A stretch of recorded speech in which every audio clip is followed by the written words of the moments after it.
বিকশিত ভারত সংকল্প যাত্রা প্রকল্পে সোমবার কালিয়াগঞ্জের সাধারণ মানুষের সঙ্গে ভার্চুয়ালি মিলিত হলেন প্রধানমন্ত্রী নরেন্দ্র মোদী।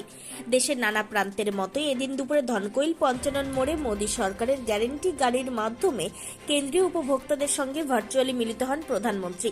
ভিডিও কনফারেন্স ব্যবস্থার মাধ্যমে এদিন প্রধানমন্ত্রী বিকশিত ভারত সংকল্পের উদ্দেশ্যে ব্যাখ্যা করেন। দেশবাসীর কল্যাণে চালু করা বিভিন্ন প্রকল্প যেমন প্রধানমন্ত্রী কিষাণ সম্মান নিধি, আয়ুষ্মান ভারত, প্রধানমন্ত্রী জনৌষধি কেন্দ্র, অটল পেনশন প্রকল্প, প্রধানমন্ত্রী স্বনিধি যোজনার কথা উল্লেখিত হয়। এই প্রসঙ্গে রায়গঞ্জের সাংসদ দেবশ্রী চৌধুরী কি জানিয়েছেন শুনুন।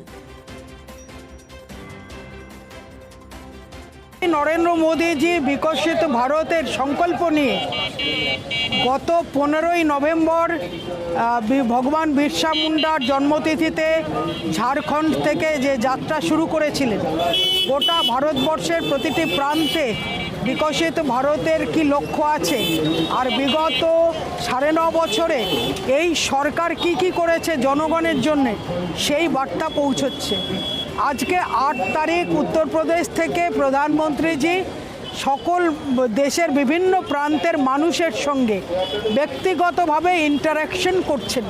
যে ইন্টারাকশন কার্যক্রমের মাধ্যম দিয়ে দেশবাসীকে বলা হচ্ছে যে ভবিষ্যতে যদি তারাও মনে করেন যে প্রধানমন্ত্রীর সঙ্গে ইন্টারাকশন করতে চান, তাহলে নমো অ্যাপের মাধ্যম দিয়ে তাদের বার্তা পৌঁছতে পারেন। এবং আজকে এই ধনকল মোড়ে এই যে ট্যাবলো গাড়ি গোটা দেশে ঘুরছে, আমাদের এই জেলায় একটা গাড়ি বিভিন্ন ব্লকে ঘুরছে, বিভিন্ন এলাকায় পৌঁছচ্ছে। এই ভিডিও ভ্যানের মাধ্যম দিয়ে, এই গাড়ির মাধ্যম দিয়ে এলাকার মানুষকে প্রধানমন্ত্রী যেভাবে সকলের সঙ্গে ইন্টারাকশন করছেন, সেই ভিডিও আমরা লোকের সামনে তুলে ধরলাম। আমরা উপস্থিত ছিলাম, মানুষজন দেখলেন, মানুষজন আগ্রহ নিয়ে শুনছেন প্রকৃত চিত্র কি আছে দেশের এবং দেশকে কিভাবে এগিয়ে নিয়ে যাওয়ার জন্য প্রধানমন্ত্রী তথা এই সরকার কতটা বদ্ধপরিকর সেই বিষয়ে গ্রামের মানুষ অবহিত হচ্ছে।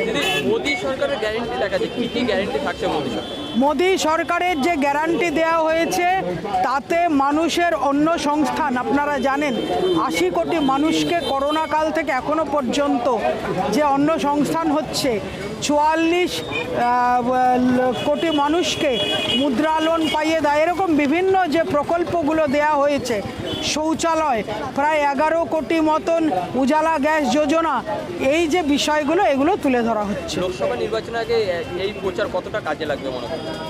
দেখুন, প্রত্যেক নির্বাচনে সমস্ত রাজনৈতিক দল তাদের নিজের পরিকল্পনা অনুযায়ী প্রচার করে।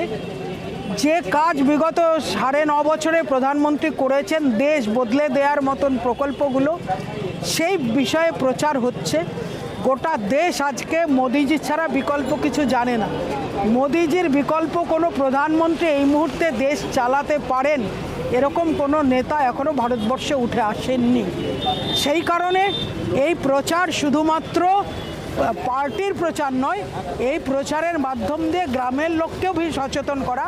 যেমন পশ্চিমবাংলার বিভিন্ন গ্রামে এখনও বহু মানুষ তাদের প্রাপ্য আবাস পায়নি, শৌচালয় পায়নি, যে প্রকল্পগুলো থেকে মানুষ বঞ্চিত আছে, আয়ুষ্মান ভারতের কার্ড থেকে যে ইন্স্যুরেন্স কার্ড, মেডিকেল ইন্স্যুরেন্স, সেটা থেকে বঞ্চিত আছে।